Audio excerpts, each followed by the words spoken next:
Hello everyone, तो welcome है आपका आज की इस हॉरर नाइट्स में। तो दोस्तों, हमारा आज का टॉपिक है squid game in real life. पर कैसे? तो दोस्तों, इस चीज़ को समझने के लिए आपको हमारी आज की वीडियो लास्ट तक ज़रूर देखनी पड़ेगी, तभी जाके आपको कुछ समझ आएगा। स्क्विड गेम, इस वेब सीरीज़ के बारे में तो शायद आप सब लोगों को ही पता होगा। और स्क्विड गेम 2021 की मोस्ट पॉपुलर वेब सीरीज़ है और इसकी IMDb रेटिंग है 8.1 stars out of 10। Squid game इतनी स्पेशल इसीलिए है क्योंकि हमने इसमें एक कॉमन इंसान की प्रॉब्लम्स को देखा है कि वो शख्स बहुत ही गरीब है और उसकी लाइफ में बहुत सारी प्रॉब्लम्स है, लेकिन उस शख्स को एक मौका मिलता है अमीर तरीन शख्स बनने का, लेकिन इसके बदले में उसे अपनी जान का सौदा करना होगा। और दूसरी तरफ हमने बहुत ही ज़्यादा अमीर तरीन लोगों को देखा जिनके पास वो सब कुछ है जो कि इस दुनिया में एक इंसान को मिल सकता है, और इसी वजह से ये लोग काइंड ऑफ बोर हो गए हैं और अपनी बोरियत भगाने के लिए और अपने एंटरटेनमेंट लेवल को एक नंबर ऊपर लेके जाने के लिए ये लोग नीडी और गरीब लोगों को पकड़ते हैं और उनसे ये खूनी खेल खिलवाते हैं। और एंड में जो भी शख्स सरवाइव करता है ये लोग उसे बहुत सारा पैसा देते हैं। खैर, ये फ्रिक्शनल कॉन्सेप्ट तो बहुत ही अच्छा है और इंटरेस्टिंग भी है। और दोस्तों, हॉलीवुड की कोई भी मूवी बनती है या वेब सीरीज़ बनती है तो वो एक कॉन्सेप्ट पर बेस्ड होती है, और वही कॉन्सेप्ट हमारी दुनिया से कहीं ना कहीं तो रिलेट करता है। तो दोस्तों, असल में स्क्विड गेम का कॉन्सेप्ट रिलेट करता है डार्क वेब से, और इसको समझने के लिए आपको समझना होगा इंटरनेट को। और इंटरनेट डिवाइडेड है 3 हिस्सों में। पहले नंबर पे आता है सरफेस वेब, दूसरे नंबर पे आता है डीप वेब, और तीसरे नंबर पे आता है dark web.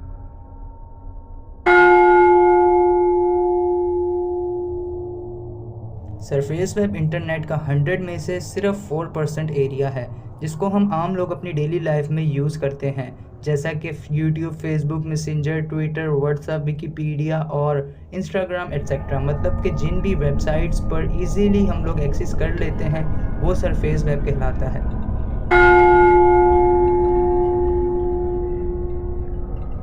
Deep web internet का 100 में से 19% एरिया है, और जो डीप वेब की वेबसाइट्स होती हैं वो गूगल में इंडेक्स नहीं होती।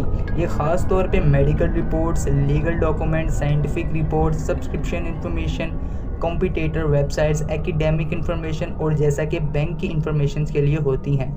बैंक अपनी इंफॉर्मेशन को इंटरनेट पर ही स्टोर करते हैं, लेकिन वो ये नहीं चाहते कि कोई भी शख्स इनके कस्टमर्स की इंफॉर्मेशन को देखे।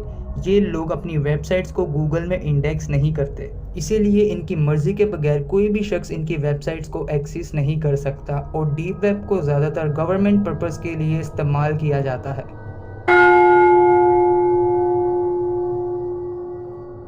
डार्क वेब इंटरनेट का 100 में से 6% एरिया है, और ये ऐसी जगह है जहां दुनिया का हर एक गुनाह किया जाता है, लेकिन इन लोगों को पकड़ना बहुत ही मुश्किल है क्योंकि इनकी कोई भी वेबसाइट होती है वो गूगल में इंडेक्स नहीं होती, और जो इनके सर्वर्स होते हैं वो भी ये लोग खुद ही बनाते हैं। डार्क वेब पर human organ smuggling, target killing, illegal information, human sacrifice, human torture और दुनिया का हर एक इलीगल काम यहाँ डार्क वेब पर होता है। अब स्क्विड गेम को मैं डार्क वेब से इसीलिए कंपेयर कर रहा हूँ क्योंकि डार्क वेब पर कुछ ऐसी वेबसाइट्स हैं जहाँ स्क्विड गेम वाला मंजर देखने को मिलता है, लाइक रेड रूम और मारियानास वेब।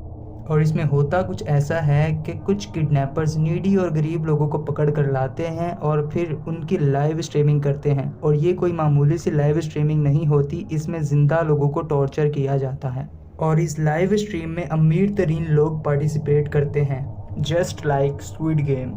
और फिर बोली लगाई जाती है, जैसा कि एक शख्स स्ट्रीमर को बोलता है कि इस शख्स की दोनों आंखें निकाल दो, मैं आपको $7,000 दूंगा। और ऐसा ही होता है, उस विक्टिम की दोनों आंखें निकालकर बाहर फेंक दी जाती हैं और वो विक्टिम रोते हुए स्ट्रीमर से अपनी जान की भीख मांगता है, और फिर वो शख्स उस स्ट्रीमर के अकाउंट में $7,000 ट्रांसफ़र कर देता है। और फिर इसी तरह अलग अलग लोग बोलियां लगाते हैं। कोई बोलता है इस विक्टिम के लेफ्ट हैंड को काट दो, कोई बोलता है इस विक्टिम पर उबलता हुआ पानी डाल दो, और कोई बोलता है कि इस विक्टिम के पैरों के नाखूनों को खींचकर निकाल दो। और वो विक्टिम तड़पता हुआ अपनी मौत को तरसता है, और इन लोगों को उस विक्टिम को तड़पते हुए देखकर मज़ा आता है। पता नहीं ये कैसा लोगों का थ्रिल है जो कि मेरी समझ से बाहर है। और दोस्तों डार्क वेब बहुत ही डेंजरस चीज़ है, हम इससे जितना दूर रहें हमारे लिए उतना ही अच्छा है। क्योंकि दोस्तों डार्क वेब पर जो लोग अपने सर्वर्स या अपनी वेबसाइट्स बनाते हैं वो लोग सर्वर या वेबसाइट में अपना डेटा इंटर नहीं करते। और अगर कोई भी शख्स गलती से या जानबूझ के भी डार्क वेब में इंटर करता है या उसकी कोई भी वेबसाइट को एक्सेस कर लेता है तो उसका डेटा जो है सर्वर पर आ जाता है, जिसकी वजह से वो बेचारा शख्स पकड़ा जाता है, जिसको गवर्नमेंट अपने हैंड ओवर कर लेती है और उसको अरेस्ट कर लेती है। और जो असली गुनाहगार और असली जो मुजरिम होता है वो बच जाता है। और दोस्तों किसी आम इंसान का डेटा कैसे इंटर होता है डार्क वेब में, क्योंकि डार्क वेब है वो, वहाँ पे बहुत बड़े बड़े हैकर्स हैं, वो अपनी इंफॉर्मेशन की जगह किसी और की इंफॉर्मेशन इंडेक्स कर देते हैं, जिसकी वजह से जो है गलत लोग पकड़े जाते हैं और जो असली मुजरिम और गुनाहगार होते हैं वो बच जाते हैं।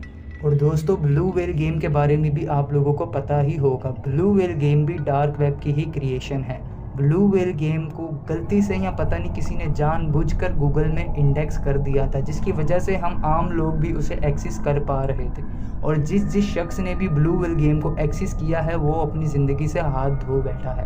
और आपको भी पता है कि ब्लू व्हेल गेम ने कितनी तबाही मचाई थी। सो दोस्तों आप अपना बहुत सारा ख्याल रखिए। Please take care of yourself and also your family.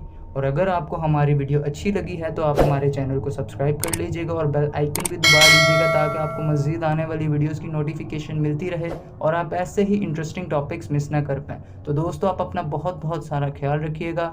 Thank you.